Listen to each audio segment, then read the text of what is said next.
Feedback is a gift. Sometimes it's wrapped nicely in a bow with a little bit of shimmer on it. And sometimes it's thrown in your head at 100 miles an hour. Either way, let's talk about it.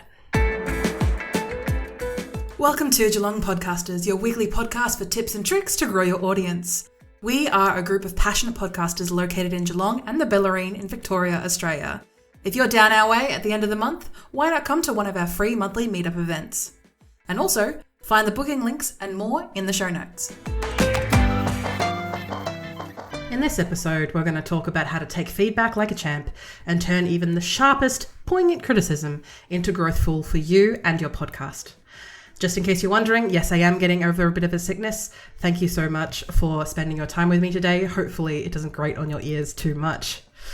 So before we're going to touch on a couple of things today is pausing before you're reacting, separating helpful from hurtful, responding like a pro, and then of course everything wrapped up like we usually do. So I want us to touch on with pausing before you're reacting. I understand that when you receive any feedback or criticism, be it positive or negative, your instinct is to react, to reply straight away, because any dead air looks bad on you, or at least that's how you feel.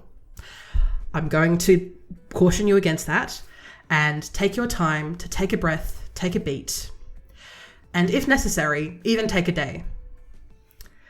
Acknowledge and in those events that say, for example, you're receiving like feedback or criticism, there's a difference, and I'll get to that in a second.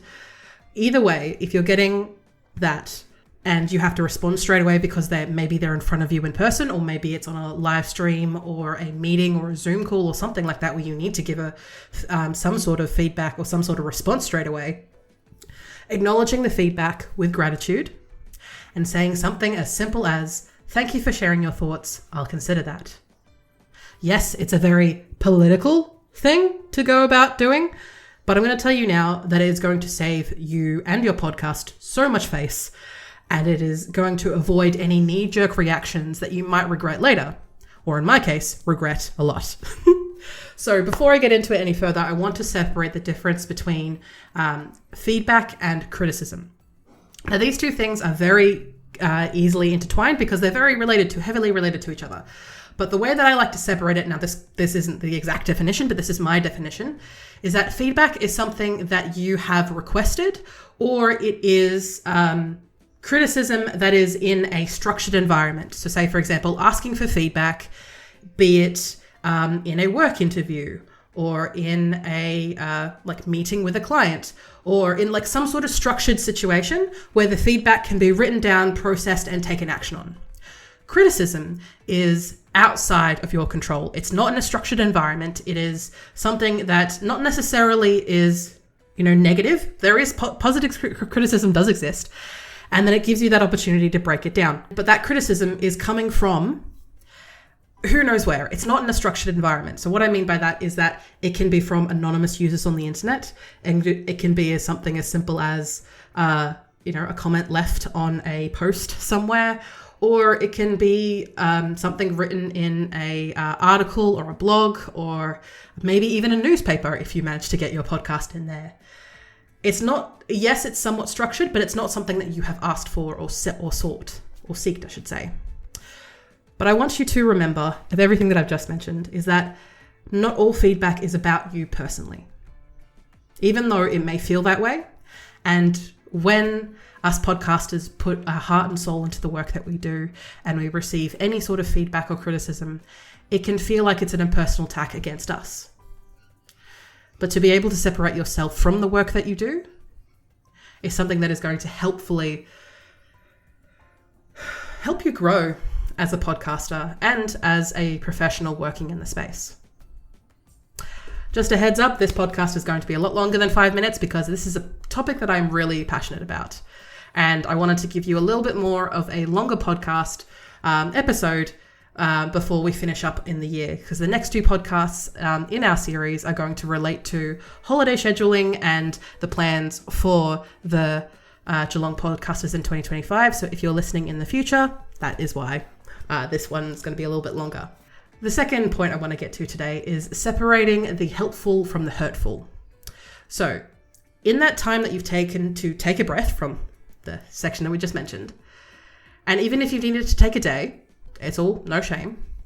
Asking yourself, is this point, is this message, is this feedback constructive, or is it just someone having a rant? I'm sure most of us have experienced being at the butt end or the brunt end of someone else's rant that even though they're attacking you, it's not about you. And I'm going to tell you now, as a woman on the internet, that is going to happen a crap load. And even if you don't identify as a woman, or maybe you identify as a man or non-binary, you are still going to get people like this, where everything that they say is not about you. There may be a couple of actionable tips for you. So looking for those actionable points and making sure that you can corroborate those actionable points with what other people have said. So don't take everything from one person. Make sure you get multiple different pieces of feedback. And if you're getting the same thing over and over again, then you can put that into action. And it also helps cement the idea that, like, for example, maybe, we need to change the music on the Geelong Podcasters. Cool, that's what one person has said. But no one else has mentioned that. And they also didn't provide any idea as to what we can change the music to. This example allows you to see, okay, what is vague versus what is actually helpful in these feedback and comments. And all in all, don't be afraid to let go of unhelpful or mean-spirited comments because, again, it is not about you. It is about them. And if it helps for you, and this personally helps for me in the work that I do, keeping a feedback file for whatever project that you work on, full of constructive advice that you can help revisit in the future to help improve the work that you do, or maybe just any podcast that you end up creating in the future. Having a feedback file of stuff that you've already deemed that is useful and it has corroborated with multiple different people mentioning it, then that's something that you can change and that you can change for the better, growing your skills as a podcaster. And now the last part that I want to get to today is responding like a pro. So you've taken your time, you've taken a breath, you've thought about constructively where they're coming from, or you've given yourself a day to think about what they've said. And now put that all to the side, because taking your emotions out of it, very much like a politician, allows you to center yourself and save face, because again, it's not personal, even though it may feel it. Making sure to say thank you, no matter what the feedback was. Having gratitude to diffuse tension is something that I use in my business. And of course, some people have pushed that to their limits, and that gratitude very much evaporates and they suffer the consequences. But when it comes to podcasting and receiving criticism and feedback, being able to delineate in the moment if it's constructive and acknowledging their point back at them. So again, repeating back if you are in a situation where you're able to respond to them, be it in comments, in texts, or in person, or in a virtual meeting. If you're able to acknowledge their points, repeat it back at them, and make sure that you're actually on the same page, like you're understanding what each other is saying, and then sharing how you plan to address that if it's appropriate. And that allows you to get that in writing, get that in like verbally, so that you understand where someone is coming from and not have any confusion and misconstrued. And again, with what you're saying, you don't have to move the earth again for one comment. If it's one piece of criticism, totally understand. Thank you for your comments. Move on. If more than one person is saying something, then of course you do your best and you share how you're going to address that change, even if it is a small thing. Because again, you are leading with gratitude. You are responding to gratitude. You are podcasting with gratitude. Even if the comments are harsh, still thank them politely, and then let everything roll off your back like a duck furiously swimming in the water. Not everyone is going to love you and love what you do, and that is okay. To sum up for today, make sure to pause, separate the good from the bad, and respond with grace and gratitude. Feedback and criticism is a tool for growth, and it is a reason not to beat yourself, but it is not a reason to beat yourself up. You've got this, mate.